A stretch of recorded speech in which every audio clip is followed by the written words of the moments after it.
8 kesalahan lansia yang bikin cepat sakit. Halo semuanya, dengan Dr. Erta, spesialis jantung dan pembuluh darah dari Klinik Kiera. Kali ini kita akan bahas 8 kesalahan yang sering dilakukan lansia atau orang yang mulai memasuki usia lanjut yang tanpa disadari itu bisa mempercepat datangnya penyakit ya. Usia boleh makin bertambah, tapi bukan berarti tubuhnya itu harus pasrah menua tanpa ada perlawanan. Justru di usia inilah kita harus lebih bijak menjaga tubuh kita agar tetap aktif, kuat, dan mandiri. Sayangnya, banyak kebiasaan kecil yang terlihat wajar yang sebenarnya sangat merugikan kalau misalnya dibiarkan terus. Kesalahan pertama, mengurangi aktivitas fisik secara drastis. Memang betul ya, kemampuan tubuh itu akan menurun seiring bertambahnya usia. Tapi bukan berarti aktivitas juga harus jadi nol. Banyak lansia yang merasa cukup hanya duduk di rumah, nonton TV, atau jalan dari kamar ke dapur. Padahal, kurang gerak itu justru mempercepat penurunan fungsi organ, melemahkan otot, menurunkan daya tahan tubuh, kan memperburuk suasana hati. Gerak itu bukan opsional, itu adalah kebutuhan. Kesalahan kedua, menghindari latihan kekuatan. Nah, ini salah kaprah yang sangat umum. Banyak yang bilang, saya kan udah tua, nggak usah angkat-angkat beban, nanti malah encok. Padahal, kehilangan massa otot atau sarkopenia itu adalah salah satu penyebab utama lansia itu mudah jatuh, lemah, bahkan mengalami penurunan fungsi organ. Latihan kekuatan itu bukan berarti kamu angkat beban 50 kilo. Bisa dimulai dengan latihan pakai berat tubuh sendiri, pakai botol air, atau pakai resistance bands yang ringan. Justru otot yang terlatih itu akan menjaga sendi, metabolisme, dan kemampuan mandiri saat lanjut usia. Kesalahan ketiga, malas minum air putih. Seiring bertambahnya usia, rasa haus itu menurun secara alami.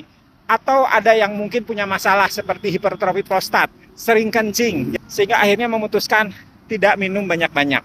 Akibatnya, banyak lansia yang tidak sadar bahwa mereka itu sedang dehidrasi. Gejalanya pun nggak selalu haus ya, bisa berupa lemas, bingung, sembelit, bahkan sampai ada yang penurunan kesadaran. Ini biasanya sering terjadi pada lansia yang sudah mulai ada penurunan fungsi kognitif. Jadi di rumah keluarganya agak abai, makanannya, minumnya tidak diperhatikan, sehingga akhirnya kondisinya semakin menurun.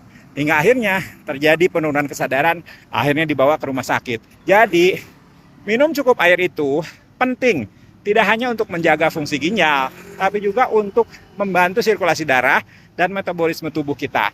Kesalahan keempat, makan asal kenyang, bukan makanan yang bernutrisi. Banyak lansia makan hanya untuk ganjal perut. Menu favoritnya itu-itu aja, nasi putih, tahu, tempe, lauknya sedikit, sayur juga kadang-kadang. Padahal kebutuhan protein di usia lanjut itu meningkat. Tanpa cukup protein, maka massa otot itu akan semakin menurun. Jadi sayur, buah, serat, daging yang sehat itu juga harus tetap ada. Jangan sampai tubuhnya itu lelah, bukan karena usianya yang tua, tapi karena kekurangan bahan bakar yang berkualitas. Kesalahan kelima, terlalu bergantung pada obat tanpa pemantauan. Obat itu memang penting, tapi perlu dipantau rutin. Banyak lansia yang mungkin udah punya masalah kayak hipertensi, diabetes, penyakit jantung, jadi dikasih obat. Tapi setelah dapat obatnya, merasa cocok. Nggak kontrol lagi tuh ke dokter, bertahun-tahun obatnya gitu aja. Padahal seiring waktu, dosis bisa berubah, efek samping bisa muncul. Dan interaksi antar obat itu bisa aja terjadi. Tubuh kita itu dinamis. Jadi harus dipantau secara aktif, bukan dibebani terus dengan obat yang sama dari 5 tahun lalu. Kesalahan keenam, mengabaikan kesehatan mental. Depresi pada lansia itu hal yang nyata ya, tapi sering disamarkan sebagai biasa. Namanya juga udah tua. Padahal perasaan kesepian, tidak berguna, kehilangan teman, atau perubahan fisik itu bisa menjadi pemicu stres dan depresi.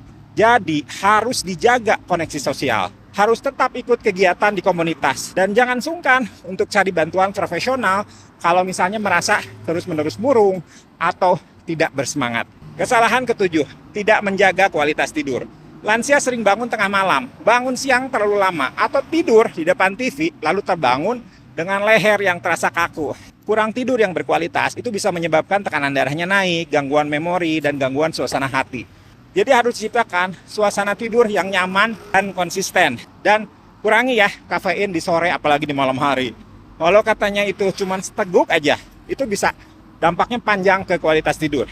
Kesalahan ke-8, kehilangan tujuan hidup. Banyak lansia merasa hidupnya itu sudah selesai. Anak-anak sudah besar, pekerjaan sudah tidak ada, sudah pensiun. Lalu mereka merasa kosong. Padahal tujuan hidup itu penting ya di segala usia. Mau itu berkebun, menjaga cucu, ikut pengajian, belajar hal baru, itu semua bisa jadi sumber semangat dan kebahagiaan. Jadi kalau misalnya Anda sudah memasuki usia 60, 70, atau punya orang tua di rumah yang mulai masuk usia lansia, yuk bantu mereka memahami hal-hal ini. Share video ini supaya semakin banyak lansia bisa tetap hidup sehat, aktif, dan tetap bahagia. Ingat, menjadi tua itu pasti. Tapi menjadi sehat dan kuat di usia tua itu pilihan.